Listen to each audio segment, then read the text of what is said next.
Yohanes 1 nomor 1 dibantah juga dalil itu. Saya membantahnya dengan apa yang saya uraikan, bahwa ternyata Yesus itu bukan firman. Yesus itu adalah manusia yang didatangkan ke atas muka bumi ini dengan cara Allah berfirman. Nah, kalau dikatakan firman itu telah menjadi manusia, baca Matius 4 nomor 4. Manusia tidak hidup hanya dari roti, tapi setiap firman yang keluar dari mulut Allah. Oke? Berarti Yesus tidak sendiri berasal dari firman. Oke? Semua manusia juga berasal dari firman. Matius 4 nomor 4. Jadi tidak ada data kemudian firman itu menjadi manusia, kemudian setelah menjadi manusia dia menjadi Tuhan. Ini konsep logos. Apakah kemudian konsep logos, konsep dafar ini dipahami oleh orang Yahudi? Yesus orang Yahudi. Apakah ada dafar, apakah ada logos menjadi Tuhan? Tidak.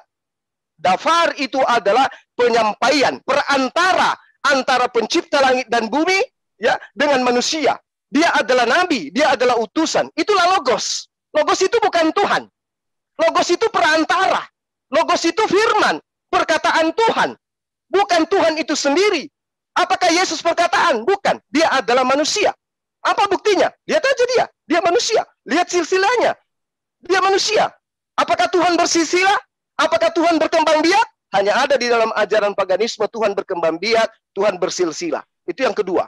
Yang ketiga, ketika saudara-saudara mengatakan firman itu telah menjadi manusia, berarti yang awalnya adalah firman.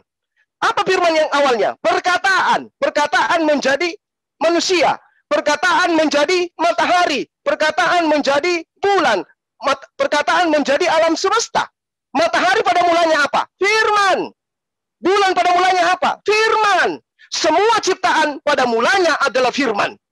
Hanya orang yang tidak menggunakan akal sehat yang mengatakan ciptaan alam semesta ini bukan berasal dari firman.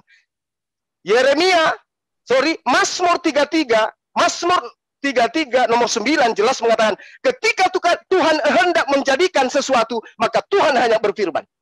Yesaya 55 nomor 11. Yesaya 55 nomor 11, setiap Tuhan menginginkan sesuatu, Tuhan hanya berkata. Setiap sesuatu yang keluar dari mulut Tuhan tidak akan kembali kepada Tuhan dengan sia-sia sebelum apa yang diinginkan oleh Tuhan itu terjadi. Pembuktiannya, ketika Tuhan menginginkan Maria perawan melahirkan seorang anak, firman Tuhan datang kepada Maria. Wahai Maria, Tuhan yang maha tinggi menginginkan engkau hamil dan melahirkan seorang anak bernama Yesus. Apakah terjadi? Terjadi. Itulah konsep kun fayakun. Tuhan mau Maria perawan melahirkan, mengandung dan melahirkan. Terjadi. Lalu kok kenapa manusia yang dilahirkan itu kok jadi Tuhan? Pieto mas. Konsepnya berasal dari Romawi dan Yunani. Theos menjadi manusia. Demikian. Ya, justru karena itulah saya tidak setuju dengan anggapan bahwa Yesus disebut sebagai firman itu betul-betul kalimat atau kata yang keluar dari mulut Allah ini. Tidak. Makanya orang-orang bilang Tritunggal sebenarnya sudah muncul dalam 3 ayat pertama kitab Kejadian pasal 1. Pada mulanya Allah menjadikan langit dan bumi. Bumi belum berbentuk dan kosong, roh Allah menutupi kegelapan, menutupi samudera raya. Roh Allah melayang-layang di atas permukaan air. Ini berarti 2. Lalu berfirmanlah Allah, ini firman 3. Jadi firman ini Yesus. Jadi Bapa, Roh Kudus, Yesus. Jadi Tritunggal sudah muncul di dalam kitab Kejadian. Saya tidak setuju penafsiran demikian. Kenapa?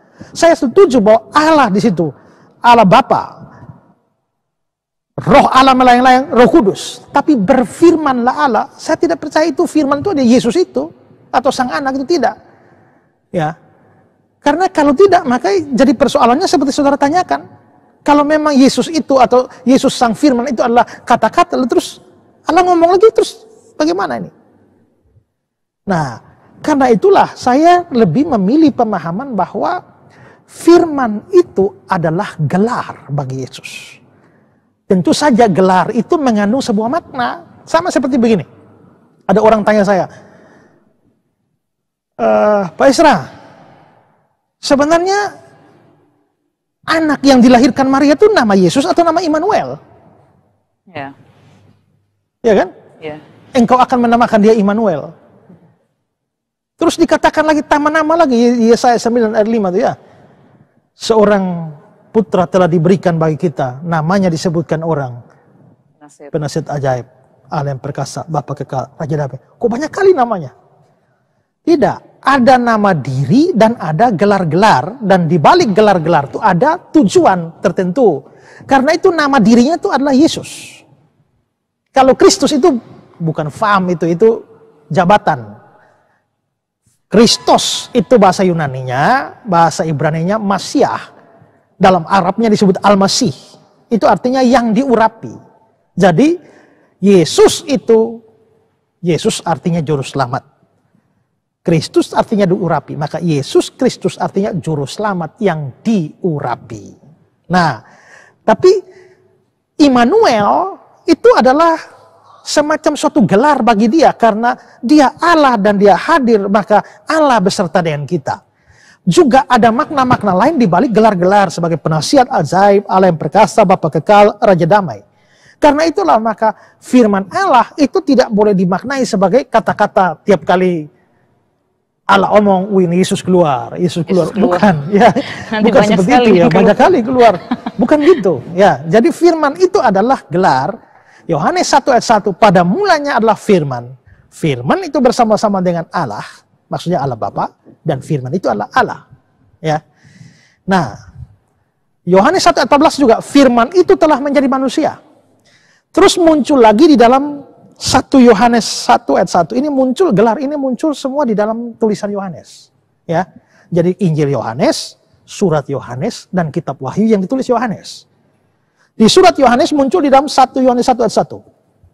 Apa yang telah ada sejak semula, yang telah kami dengar, yang telah kami lihat dengan mata kami, yang telah kami saksikan dan telah kami raba dengan tangan kami tentang firman yang hidup. Itulah yang kami tuliskan kepada kamu. Lalu muncul di dalam Wahyu 19 ayat 13. Dan dia memakai jubah yang telah dicelup dalam darah, dan namanya ialah firman Allah. Nah, kata firman itu artinya apa? Logos itu artinya apa? Memang kata. Tapi tidak boleh diartikan harfiah sebagai kata-kata yang keluar itu. Mengapa Yesus digelari firman? Karena ini firman atau kata-kata itu kan tujuannya untuk memperkenalkan. Saya ambil contoh ya, Ibu Erlin. Kita dua belum pernah bertemu sebelumnya. Belum pernah bertemu dan sekarang kita dua bertemu. Lalu saya duduk lipat tangan dengan manis di depan Ibu Erlin. Hanya senyum-senyum saja. Tidak keluarkan satu kata juga.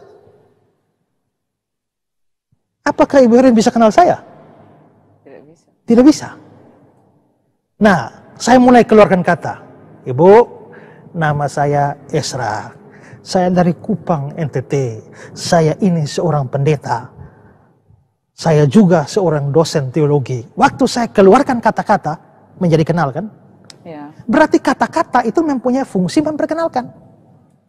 Nah, maka Yesus digelari sang firman karena melalui dialah orang menjadi mengenal Allah. Makanya di dalam Yohanes 1 ayat 18, setelah Yohanes 1 ayat 18 firman itu menjadi manusia. Lalu ayat 18-nya dibilang bahwa tidak seorang pun pernah melihat Allah. Tapi anak tunggal Allah, sang firman itu yang ada di pangkuan Bapa, dialah yang menyatakannya. Ya. Jadi karena melalui kata-kata sesuatu diperkenalkan, maka demikianlah Yesus disebut firman karena melalui dialah orang mengenal Allah itu seperti apa. Ya. Ada juga pendapat lain mengatakan bahwa mengapa Yesus disebut sang firman, karena dia merupakan subjek utama di dalam kitab suci yang merupakan firman yang tertulis. Jadi firman yang dikenakan kepada Yesus sebuah gelar yang berkenaan dengan fungsi atau tujuan Yesus memperkenalkan Allah kepada manusia. Ya.